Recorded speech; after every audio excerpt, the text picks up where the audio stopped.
है कि किस तरीके से गाली गलौज और किस तरीके से ये लोग का विचार दिख रहा है। बिना सोचे बिना समझे अपने ही लोग अपने लोगों को किस तरीके से गालियां दे रहे हैं, बिना लाज ना बिना शायद सी बात है कि सरना सनातन का विरोध करेंगे। जो इस भारत देश की संस्कृति, यहाँ की परंपरा के साथ में वाकई सौदा कर चुके लोग हमारी संस्कृति जी, का अगर बात करें जैसे कि आपने सामने समाज ने मुझे जगह दिया है, समाज ने नाम दिया है, समाज मुझसे प्यार करते हैं। ये लोग हमारे नाम से इनका कौन सा आंदोलन करने जा रही है? बता दीजिए, नगड़ी में दिखाई दिए ये लोग जमीन दलाल लोग? हाँ, कहाँ दिखाई दिए? बोल उन लोगों बता को तो ये दीजिए भी ना, पहला नंबर होता है तो वो आदिवासी होता है, लेकिन गिरजाघर में जाकर के बपतिस्मा दिया जाता है, एक संस्कार दिया जाता है, उनको ईसाई बनाया जाता है। इस तरीके से एक आदिवासी बेटी आईआरएस अधिकारी जिन्होंने कहा कि एक ऐसी समुदाय के पुरुष से जो कि शादी करती हैं, वो भी अपने ही बैच के लड़के हैं जो कि अधिकारी हैं, उनके साथ प्रेम हुआ, प्रेम के बाद शादी की, तो उसके बावजूद वो डिलिस्टिंग की मांग करती हैं। वो कहती हैं कि मुझे भी डिलिस्टिंग कर दो। तो ऐसा जिगरा तो इन लोगों को भी कांग्रेसियों ने इतना बड़ा बवाल गाड़ दिया। आप बता दीजिए कि हमारे जो छात्र छात्राओं का जो नौकरी को बिक्री हो रहा है, चाहे हमारे बच्चों का जो भविष्य के साथ खिलवाड़ हो रहा है, यहाँ भी पेपर लीक नहीं होता है क्या? यहाँ पेपर लीक में यहाँ पे पकड़े जाते हैं। हमारे साथ खास बातचीत के लिए मौजूद है निशा भगत जी। सीधा उनसे जुड़ेंगे और कई मुद्दे के साथ जुड़ेंगे। साथ ही आपको बता दें कि अक्सर आप निशा भगत को सोशल मीडिया पे आप पोस्ट करते हुए देख रहे हैं होंगे, कभी सूरज टोपो जोशना के फोटो के साथ तो कभी सांसद के फोटो के साथ। सीधा जुड़ेंगे, जानेंगे और उनसे बातचीत करते जानते उनका क्या कहना है। अक्सर सोशल मीडिया पे आजकल आपका कुछ ज़्यादा ही दिख रहा है कि आप धरातल पे कम आ रहे, सोशल मीडिया पे ज़्यादा पोस्ट करके फोटो डाल रहे हैं। कभी जोशना सूरज टोपो का आपने हाल ही फिलहाल में फोटो डाला था जिसमें उनके पूरी जाने पे आपने डाला था। क्या कुछ कहेंगे उसको लेकर?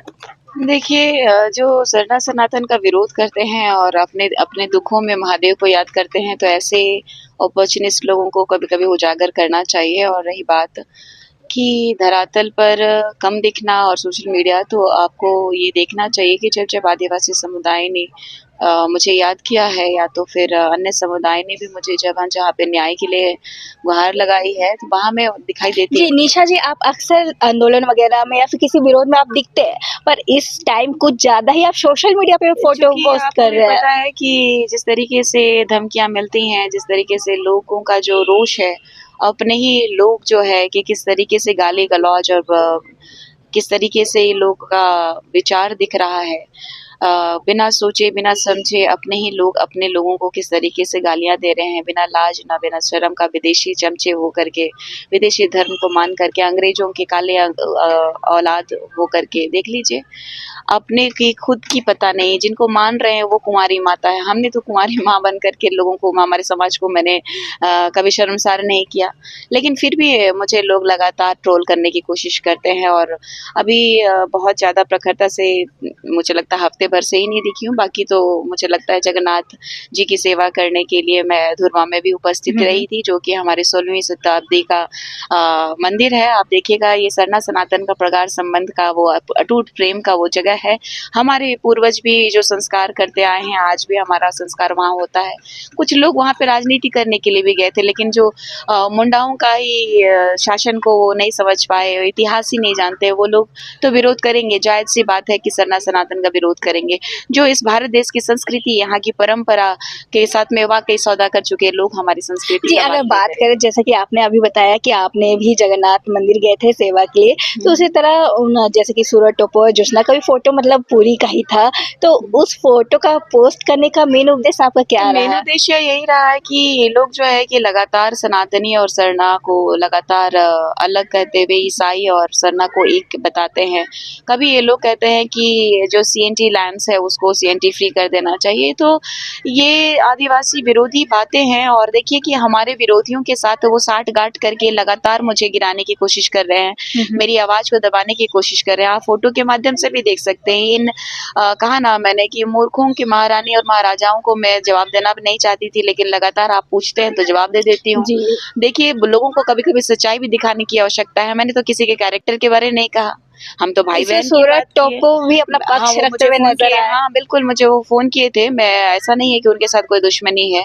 उन्होंने भी कहा कि कोई दुश्मनी नहीं है, लेकिन मेरे कैरेक्टर एनालिसिस करने का इन लोगों को किसने संविधान कौन से संविधान में लिखा हुआ है कि किसी भी महिला को लोग अभद्रता के साथ में बात करें।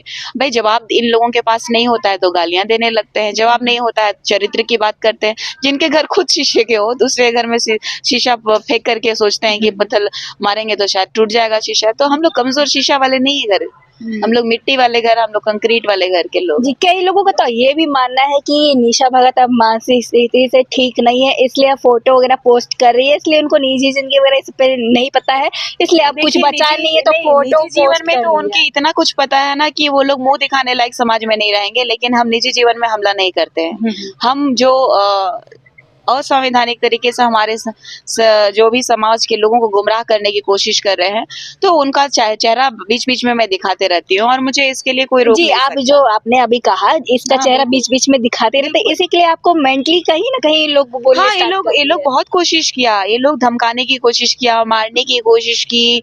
आपने देखा होगा कि जब ये लोग नहीं सक रहा है तो हमारे सारे दुश्मनों के साथ मिल कर के एक स्टेज में बैठ कर के भाई और बहन का प्रतीक बताने वाले लोग, ये लोग जो है कि अपनी ज़मीन से, अपनी माटी से गद्दारी करने वाले लोग हैं। इनकी कुंडली अच्छे से जाँच कर लीजिए, हमारे पास तो कुंडली है, अभी मैंने कुछ बोला ही नहीं, अभी एक स्टेप और लूँगी तो इनका जो संरक्षक जो लोग हैं ना, इनके प्रशासनिक संरक्षक ये भी नहीं बचा पाएँगे। जोशना तो कहती है कि निशा भगत के पास अब कोई टॉपिक नहीं बचता तो मेरा हाँ, तो टॉपिक लेके आ इनके जाती देखिए है। सबसे बड़ी बात है कि मैं इनका टॉपिक लेके नहीं आती हूँ, मैं इनके पीछे नहीं गई थी, मेरे समाज ने मुझे जगह दिया था। इन लोगों की कोई औकात नहीं है समाज के सामने, समाज ने मुझे जगह दिया है, समाज ने नाम दिया है, समाज मुझसे प्यार करते हैं। ये लोग हमारे नाम से इनका कौन-सा आंदोलन करने जा रही है? बता दीजिए नगड़ी में दिखाई दिए ये लोग जमीन दलाल लोग? हाँ, कहाँ दिखाई दिए? बोल उन लोगों बता का तो ये दीजिए भी ना पहला में आंदोलन में आए, ना सेकंड आंदोलन में आए। ये लोग सिर्फ़ और सिर्फ़ माइलेज लेने वाले पहुँच जाते हैं लोग, फुटेज लेने पहुँच जाते हैं। इन लोगों के पास कोई मुद्दा दिखाई देता है? हम लोगों के पास है कि धर्मांतरण को लेकर के। भाई सर्वधर्म का देश की बात कर रहे हैं, तो हम अपने समाज का बात करेंगे ना भाई। भाई संविधान पढ़िए, संविधान का आर्टिकल्स पूछ दीजिए ना, अपने बाप करने लग जाएगा ये लोग। जी। जी, तो अगर बात करें जो सांसद है उनका अभी जो हाल-ही-फिलहाल शादी हुआ उसको लेकर भी आपने फ़ोटो देखिए वगैरह पोस्ट किया, उस पर आप क्या कहेंगे? उस उनकी शादी से आपको क्या दिक्कत हुई? देखिए, उनकी शादी से कोई दिक्कत नहीं है, 1 शादी करे, 2 शादी करे या फिर 75 शादी करे, उससे कोई दिक्कत नहीं। हमारी संस्कृति सभ्यता को छोड़ करके वो एक अलग संस्कार को अपनाते हैं। कोई भी गिरजाघर में जब बच्चा पैदा होता है तो वो आदिवासी होता है, लेकिन गिरजाघर में जाकर के बपतिस्मा दिया जाता है, एक संस्कार दिया जाता है, उनको ईसाई बनाया जाता है और शादी से पहले भी शादी का संस्कार दिया जाता है कि किस तरीके से ईसाई धर्म में शादी की जाती है या तो फिर शादी के बाद रहा जाता है। उनका अलग ही संस्कृति परंपरा है। वो लुकुर कमिटी में भी फिट नहीं खाते हैं। वो विदेशी ताकतों के साथ में हमारा कोई लेना देना ही नहीं है। तो फिर आप समझ लीजिए कि पढ़े लिखे लोग भी आज जो है लालच में कि सांसद और विधायक बनने के लिए जो कि धर्मांतरण करने के बाद स्वतः छोड़ देना चाहिए। ईसाई में कोई जाति-वाति नहीं होती है। तो आप देख लीजिए ना बौखलाहट तो होगा। जो लोग कहते थे कि निशा भगत जो मुंडन कर लिए कुछ नहीं उखाड़ पाएगी। आज देख लीजिए छत्तीसगढ़ देख लीजिए आज देख लीजिए धर्मांतरण पे पूर्णतः रोक के लिए पश्चिम बंगाल रेडी हो चुका है। हमारा झारखंड भी एक दिन आएगा, ये ईसा-मूसा की सरकार हटेगी और प्रखरता से हम लोगों के साथ न्याय होगा। जी, अगर बात करें आप अक्सर धर्मांतरण को लेके विरोध करते आए हैं, पर क्या अगर बात करें जो अगर 2 कपल शादी करना चाहते हैं तो दूसरे धर्म करे। में, तो इसमें भी वो चीज़ें आ जाती है, करे तो ना कैसे भाई, देखते देखिए हैं? करे ना भाई जिस तरीके से एक आदिवासी बेटी आईआरएस अधिकारी जिन्होंने कहा कि एक ऐसी समुदाय के पुरुष से जो कि शादी करती हैं वो भी अपने ही बैच के लड़के हैं जो कि अधिकारी हैं उनके साथ प्रेम में हुआ, प्रेम के बाद शादी की, तो उसके बावजूद वो डिलिस्टिंग की मांग करती हैं। वो कहती हैं कि मुझे भी डिलिस्टिंग कर दो। तो ऐसा जिगरा तो इन लोगों को भी होना चाहिए कि डिलिस्टिंग कर दो। भाई मत लड़ो ना आदिवासी सीट से, जो आदिवासियों का है उसी में रहने दो आदिवासियों को। आप अल्पसंख्यक हो, अल्पसंख्यक में जाइए जहाँ मुसलमान लड़ते हैं। जी, तो तो क्या फिर मतलब शादी लोग कर सकते हैं, पर ये करिए, चीज़ें को छोड़ना होगा। करिए, लेकिन हमारे आरक्षण, हमारे अधिकार, हमारे नौकरी का, चाहे हमारे जनप्रतिनिधि बनने का, चाहे जितने भी संवैधानिक अधिकार है, उसे त्याग दे दीजिए। तो किस बात का तो मोह? क्या इनको लग लालच दोनों तरफ चाहिए। अपने बाप को भी छोड़ देंगे, इनको ज़मीन भी चाहिए, इनको सब कुछ चाहिए, हाँ? अच्छा। आदिवासियों को सब कुछ चाहिए, हाँ।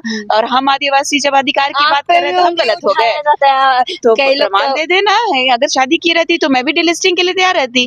अगर शादी मैं कर लूंगी किसी गैर आदिवासी से तो मैं कभी भी आदिवासी सीट से चुनाव नहीं लड़ूंगी, ये मेरा प्रण है। जी, अगर बात करें जिस तरह से अभी पूरे देश भर में प्रोटेस्ट चल रहा है, जिस तरह से नीट यूजी का परीक्षा का लीक हुआ, तो उस तरह से कैसे देखते हैं आप? पूरे अभी दिल्ली में भी प्रशासन के द्वारा छात्रों को मारा पीटा गया, झारखंड में भी वो क्या आंदोलन आपने देखने को देखा, मिला। हमने सोशल मीडिया के माध्यम से वो तस्वीरें भी देखी हमने जिसमें गुंडागर्दी हो रही है, प्रशासन को मारा जा रहा है। हम तो यहाँ शांतिपूर्ण तरीके से प्रोटेस्ट करते हैं, तब भी हमें प्रशासन उठा करके 1-2 थाना के लोग, 4 थाना के लोग मिलके ले जाते हैं। वहाँ तो प्रशासन को इतनी धुलाई पड़ रही है, इतनी धुलाई पड़ रही है, भगवान जाने की कैसे लॉ एंड ऑर्डर जो फेल हो रहा है। मुझे तो ये समझ में नहीं आ रहा है कि ये जो गुंडागर्दी किस लिए हो रहा है।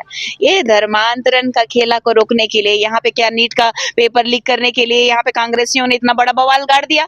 आप बता दीजिए कि हमारे जो छात्र छात्राओं का जो नौकरी को बिक्री हो रहा है, चाहे हमारे बच्चों का जो भविष्य के साथ खिलवाड़ हो रहा है, यहाँ भी पेपर लीक नहीं होता है क्या? यहाँ पेपर लीक में यहाँ पे पकड़े जाते हैं लोग, और उसके बाद भी ये सरकार के मंत्री, यहाँ के जनप्रतिनिधि मौन धारण करते हैं, चुप्पी साध लेते हैं। तो ऐसे दोगले प्रवृत्ति के मंत्री, विधायक, ऐसे लोगों को मैं कहना चाहती हूँ कि अपनी सरकार में जब पेपर लीक होता है, नौकरी बेची जाती है, तो आप चुप्पी साधते हैं, लेकिन धर्मांतरण के मुद्दे को गौन करने के लिए और आदिवासी हक और अधिकार को गौन करने के लिए सबसे बड़ा वाला पार्टी कांग्रेस ही है, जो आदिवासी अस्मिता को खत्म करने के लिए। तो मैं कहना चाहती हूँ अगर इस धरती पर, अगर ये झारखंड की धरती पे नीट का नाम लेकर के यहाँ पे बवंडर किया गया है, तो ये सिर्फ और सिर्फ हमारे आवाम को, हमारी जनता को गुमराह करने का अगर एक बात करें उद्देश्य आपने रहा। जिस तरह से कांग्रेसी को कहा है, तो इसमें भी बहुत लोगों का कहना है कि आपको आरएसएस का दलाल बताया जा तो रहा है। प्रमाण दीजिए ना भाई, कोई आरएसएस के लोगों से पूछिए जाकर के, कोई पदाधिकारी से पूछिए, मुझसे पूछती हैं,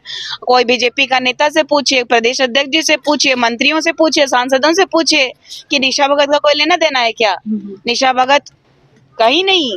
मैं अपनी संस्कृति, अपनी परंपरा के लिए लड़ाई लड़ने के लिए हमको संविधान अधिकार दिया है, हम लड़ सकते हैं, हम एक नॉर्मल इंसान भी जनता की आवाज को उठा सकते हैं। जी, अगर देखा जाए तो निशा जी आपको बहुत लोग अपना लीडर मानते हैं, इंस्पिरेशन मानते हैं, तो उसके बावजूद जिस तरह से आप लिस्टिंग की बात हो या फिर धर्मांतरण की बात हो, आप विरोध करते हैं। तो जब ये छात्रों की लड़ाई हो रही है, तो इसके लिए आप छात्रों की लड़ाई में आप शामिल होते हुए नजर नहीं आ रहे हैं? मैं रही हूँ, ऐसा नहीं है कि मैं छात्रों के बीच नहीं आई हूँ। पीजीटी का भी जब एग्जाम को लेकर के धांधली हुआ था, तब भी मैं यहाँ पे देखिएगा आप, राजभवन के समक्ष में मैं उपस्थित रही हूँ, और लगातार मुझे बहुत दुख होता है कि ये सरकार में सुनवाई है ही नहीं, ना छात्रों का, ना ही आदिवासियों की जमीन को बचाने का। आज देख लीजिए, अगर अधिकारी करप्ट नहीं होते तो गैर आदिवासी लोग जो है, चाहे माइनॉरिटीज की बात कीजिए, चाहे सनातनियों की बात कीजिए, किसी को भी जमीन नहीं बेची जा सकती थी। ये सरकार की संलिप्तता ही दिखाती है कि सरकार विफल है।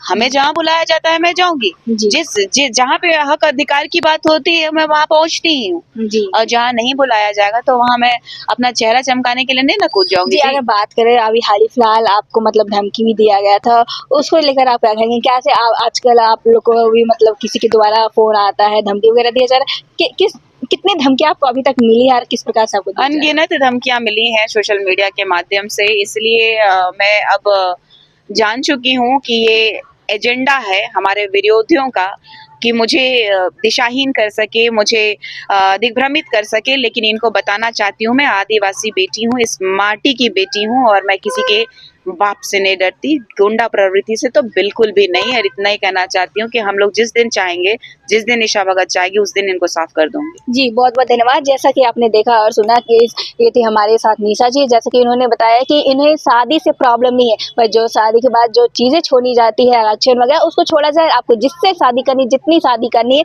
आप कर सकते हैं। साथ ही में इन्होंने तमाम मुद्दे पे भी अपनी प्रतिक्रिया दी। फिलहाल के लिए इतना ही। ऐसे अपडेट के लिए बने रहे न्यूज़ रांची मेल के साथ। धन्यवाद।